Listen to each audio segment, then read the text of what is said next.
Sit and talk music for 4 hours. Swear to God. Hey, so Alex Guerrero comes out and says, Belichick didn't evolve. He treated Tommy at 40 like Tommy at 20. I don't know if I'd love my trainer saying it, but let's just get to the point, which is, do you buy it? Do you understand where his heart is and what Alex Guerrero is saying? Does it resonate with you? Yeah, I think it's absolutely true. And I don't necessarily think that's different than a lot of relationships where when you come in as a young guy and you work in an organization, oftentimes the people that are senior to you always see you as that young guy because their relationship age-wise stays the same. And that's definitely the case in New England. And I went through some of that. I was with Bill for 11 years, and I came in at 23, and I left at 34, and that's even a different age than Tom, or a younger age than Tom, but I was a different guy at 34 than I was at 23, and that happens a lot. And it's one of those things that you do have to evolve, especially with Tom, who's a dad, who's 40 years old. I mean, it's a totally different, unique dynamic, and I don't think it did change. What do you make of this whole?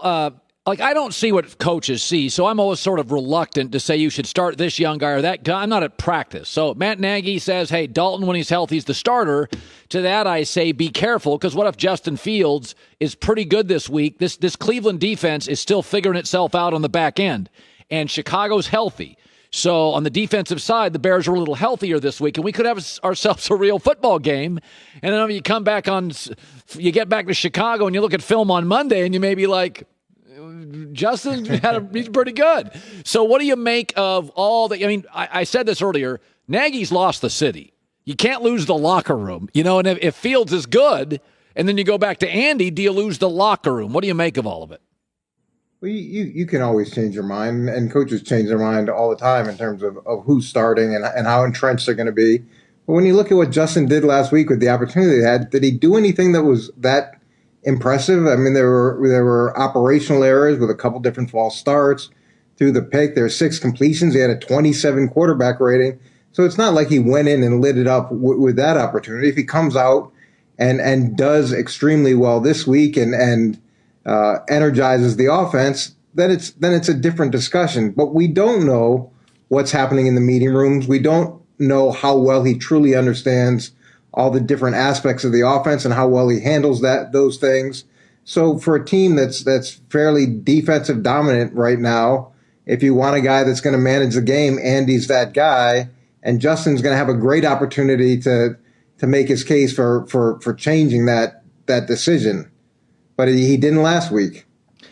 Speaking of young quarterbacks, Mac Jones, he's only averaging 3.1 yards per air pass. I mean, the ball's, he's not throwing it downfield much, but he's also efficient. He's accurate. He doesn't make a bunch of mistakes. When you watch him 2 games in, what do you take from it? Well, I really like the way that New England's handling it. And then people will criticize him for being boring or not taking chances. But you've got to protect that guy. You've got to protect a young quarterback and give him every opportunity to be successful and not make mistakes. And they have to go through so much transition just as a rookie, and then to be a rookie starter, and then to deal with the volume of coverages and expectations and all those things. New England's doing absolutely the right thing.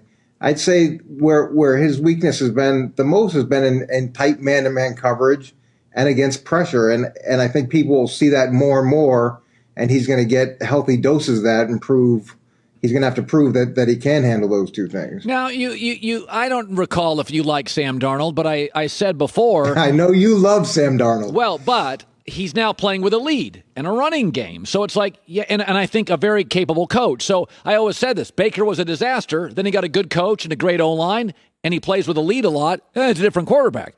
And I've always said, I think he's big. I think he's strong. I do think he's reckless. But when you play with a lead, you don't have to take big gambles. And so Matt Rule after the game last night was like, hey, man, he made like 4 big throws for us. What's your interpretation of what you're seeing now with the new Sam?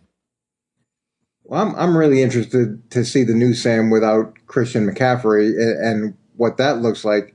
McCaffrey had, 50% of the touches or 40 plus, some ridiculous number of touches. Now with him out, not there, they're going to have to rely more on Sam. And the question I've always had with Sam has been the decision-making in terms of the touchdown to interception ratio and taking chances that you don't have to take.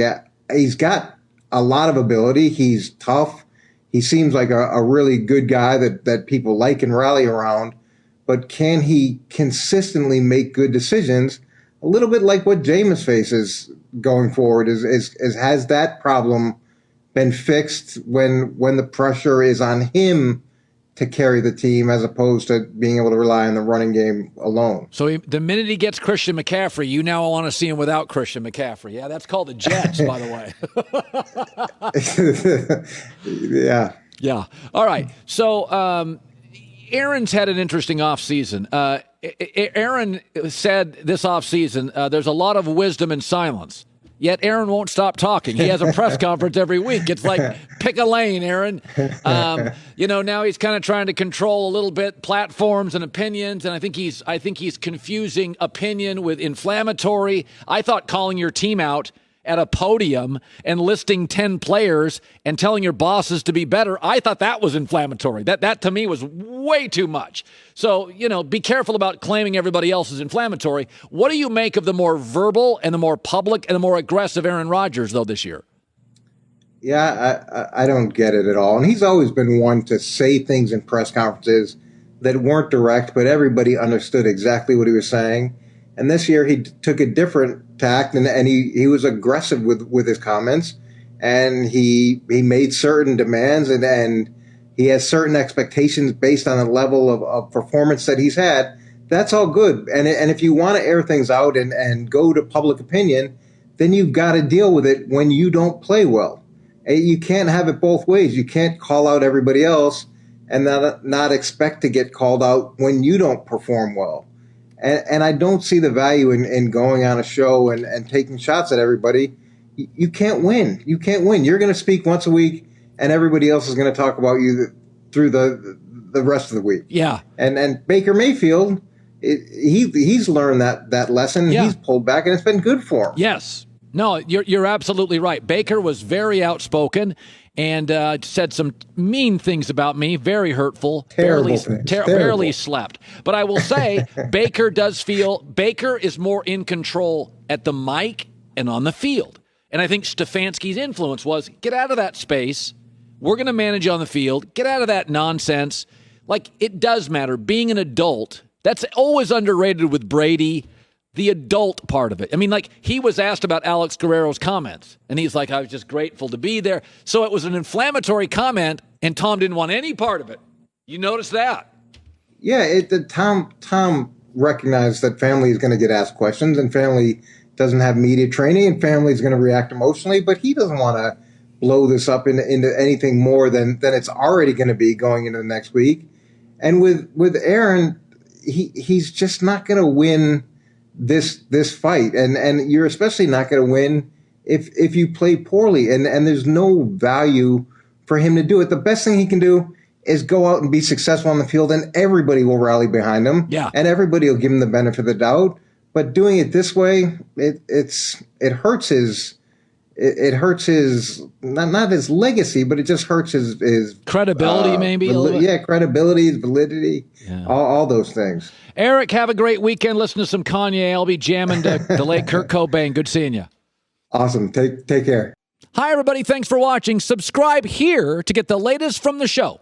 Also, be sure to check out more of the best clips from The Herd or go watch a few segments from other shows on FS1.